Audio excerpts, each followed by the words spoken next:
Hi everybody, lee.honish, former head loss mitigator, president, owner, CEO, Fast Short Sale, Las Vegas document management company here in Las Vegas, speaker, and now the czar of short sales, self-appointed. To give you my brief background for most of you who don't know me, I am the former head loss mitigator for IndyMac Bank's HELOC division. I've been in the business for over 20 plus years, working REOs, short sales, and basically loss mitigation for the likes of Beneficial, Homecomings, GMAC Homecomings, and of course IndyMac Bank, which is really where I learned what this market is most about and what makes me unique. For the past 3.5 years, I've been on the road speaking and teaching individuals about short sales. This is literally the first time I have done anything for investors in its entirety. This presentation is exactly geared to you guys. I'm going to explain REOs and short sales and how to invest and get your money across so that it's more effective for you. So we're going to go through this inch by inch so that you have a better understanding. That's why you got a presentation, plus I got my whiteboard. So we're going to go through this and we're going to help you find ways that you can better help homeowners and of course work on that equity spread that everybody's about. We're going to explain why the market perception is the way that it is. And honestly, this is about REOs versus short sales. For some reason in the market as it stands right now, most people are still really literally obsessed with the concept of REOs.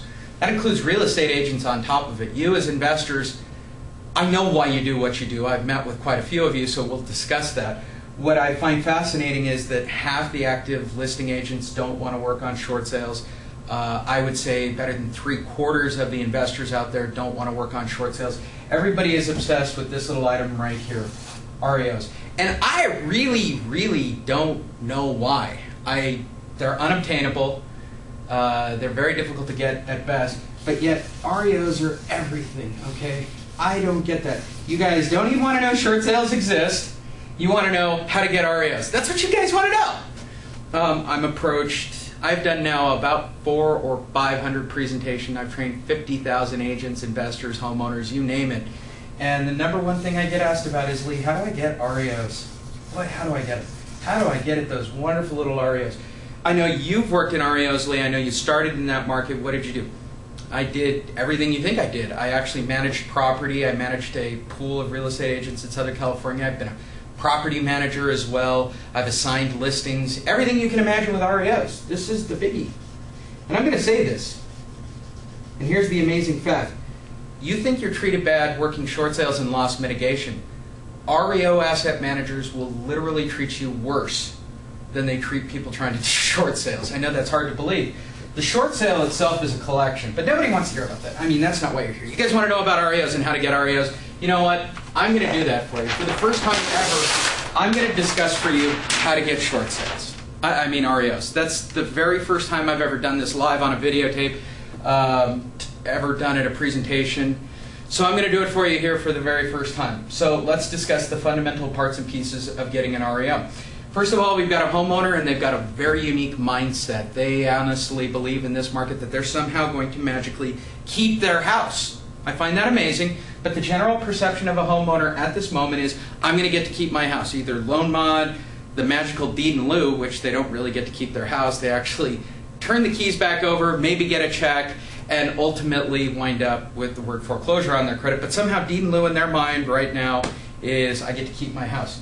The world famous bank, the REO division and the short sale division, they're two separate divisions, but the bank, who's just ultimately trying to collect money on their asset from the homeowner, the courthouse, which, well, as you know, a couple of months ago, Wells, Chase, and BofA decided to halt all foreclosures and REO sales in general because of the lack of paperwork that they had to document their files. I want to give you a little heads up about this. 3.5 years ago, 4 years ago, when I was actually foreclosing on properties in the HELOC division of IndyMac Bank where I negotiated short sales, I knew that there was a deficiency in the collateral files. What do I mean? I ordered 300 files for audit. I only got 150 original files back. That means that about half of them were missing. And that's exactly what I was told. They were missing. So if I knew about them 3.5 years ago, and that there was going to be a problem foreclosing if anybody wanted to see the original documentation on a file, what is the statistical odds of that event lining up to exactly when Freddie and Fannie said, we're really going to foreclose on properties. Because that's what happened a couple of months ago. Freddie and Fannie came down with a very strong edict, passed it down through the banks, right? And said, you guys are really going to foreclose. We're only going to postpone a couple of times, but we really want you to foreclose on property. Why would they do that? It's really simple. The federal government and many, I would say many people involved with trying to figure out the economy think it would be a great idea to get to the bottom of this current market as quick as possible so that we can start appreciating again. So it makes a lot of sense to have REOs, but I love the general perception of our homeowners thinking that our federal government is trying to help people when in fact they were forcing people into foreclosure through this process. But neither here nor there. So here's what happened.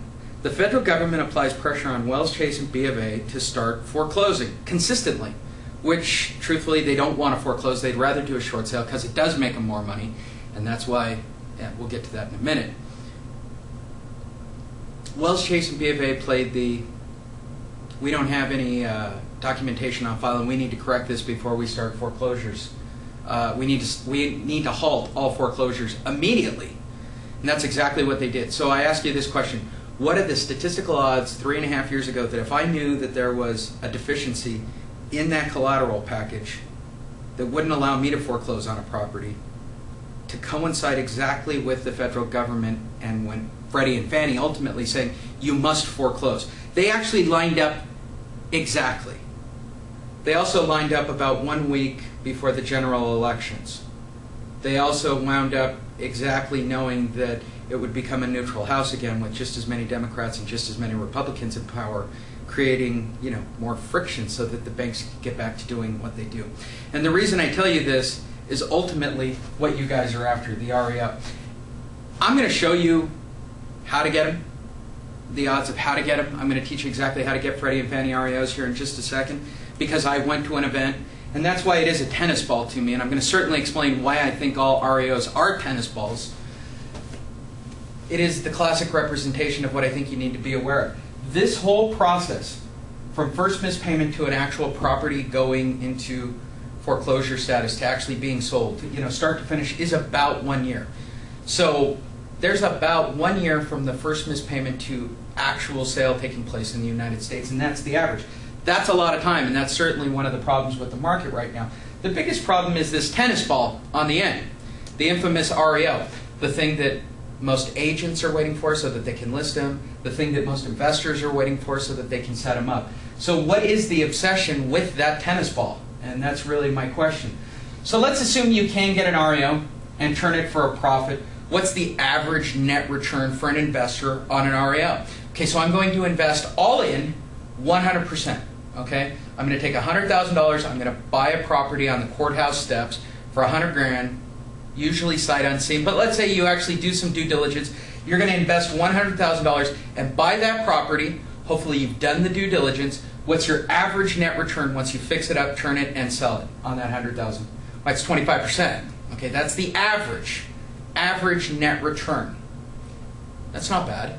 25% on your money is amazing, and I can certainly understand why you guys want REOs. If you're making 25% on your money, the issue I have when I talk to investors or I work with investors is you're risking 100% of your money. You don't know about the cracked sewer main. You don't know about the dead body in the basement. You don't know that it was a former toxic spill. You don't know that it's surrounded by every sexual predator imaginable because on average most people don't do due diligence. Okay? Let's say that you got, let's say you were lucky enough and you got a reel or a spool of properties. Let's say you spent $100 million. Let's say you're one of the chosen people. And on both of these, I'm going to show you exactly how to get them in just a minute. Freddie and Fannie taught me how to do it. I'm going to teach you guys how to do it. Exactly the way they taught me. But let's assume you can get a reel, a spool, a pool, whatever you want to call it. A bundle of properties from Freddie, Fannie, the FDIC, Wells, Chase, B of A, a local credit union, whatever. Okay? $100 million worth of property. And let's say you do the due diligence on literally hundreds of property that of course we all know they're going to backload with a pile of crap. Let's say you can get them, and I'm going to show you how to get them in just a minute. What's your average net return? Remarkably, it's about 25% again. Wow. So I'm going to risk $100 million, 100% in, to make 25%. Okay, this sounds like a good deal. Again, this is why people do it. But the question is, why do I keep referring to them as a tennis ball? What is my whole gig about this tennis ball and REOs? Well, let's break down our tennis ball for a minute and really discuss what Freddie, Fannie, and what most people know about REOs. This is what happens to a standard home that goes into foreclosure. This is the breakdown. These aren't my numbers. These are Freddie and Fannie's numbers, and they are consistently the only ones that hit the market. Investor short REOs never seem to hit the market. They don't. Why? It has to do with collateralizations of pools of money and how to split up that property. So instead they hold them, they usually rent them, and they create a cash flow for the investment pool that invested that on a private level. So let's talk about standard Freddie Fannie money. Where did I learn this? From Freddie and Fannie representatives at an event where they sat up there in front of a room full of REO investors. I sat there and just kind of smiled. It was a couple of months ago, and I'll say it was a Norris event. And what they said shocked me. Okay, basically, they explained how to get them, and I'm going to share that with you. They also explained what happens when an actual single property hits the market. So let's say the average home goes to sale, becomes an REO. Okay, so what are we talking about? The first 30% go to a market hold. Why? You don't want to depreciate the market too fast, so they're going to leak them back onto the market. The second is the next percentage, the 30%, is on retail REO. That's through an agent, through an investor, through a reel, through a spool, whatever. So 1 in 3 chance that the property you're looking at will actually become a retail REO. And the last 30% are going to go to social, city, or federal programs, including Section 8. In my delusional fantasy land of life, the universe, and everything, I would like to believe that the house next door to Angelo Mazzillo will somehow become foreclosed upon on a Freddie or Fannie loan, and that it will become Section 8 housing, so that Angelo Mazzillo will have a neighbor who's living in exactly the same kind of house on a Section 8 programming. It's the kind of program, kind of world I live in. But 30% are going to be held back. And why does this exist? Detroit, Cleveland, New Orleans, they have property that needs to be demolished and turned back into land so that it, starts to build up again from the bottom. There are properties, there are markets where zero property value exists. They are dead areas. So this actually has to happen, and it's pretty normal. They're testing Section 8 programming. They're testing alternative housing. Good, bad, or indifferent, 1 in 3 chance the house you're looking at right now could wind up becoming part of a city program to a certain degree. And of course there's a 10% variable, all right? 30, 60, 90 plus 10 makes 100%. I don't want to do inaccuracies. I could have made these all 33% for the discussion here. But the truth is, on any given day, one of these is doing a little bit more than the others. And of course they balance out a little bit. That's your tennis ball. That's your REO. Why do I call it a tennis ball? Well, it's because of what I saw. This is Blue the Wonder Dog. I love showing off Blue. And that's Blue's tennis ball right there, staring at it through the fence. So let's assume there's a 1 in 3 chance that you can actually get your hands on an REO. That's fine. You're still looking at a tennis ball through a fence at a 1 in 3 shot. But let's discuss what Freddie and Fannie said about getting to be one of the chosen agents, one of the chosen investors, and how to work with them. And that's what I want to share with you. Okay? And then I'll explain why I'm fascinated with Blue the Wonder Dog. You see, I play catch and fetch. This is my daughter's neighbor's dog. I know that's a big stretch, because I would certainly never do this experience with her dog. Blue likes to play catch and fetch, and I threw the ball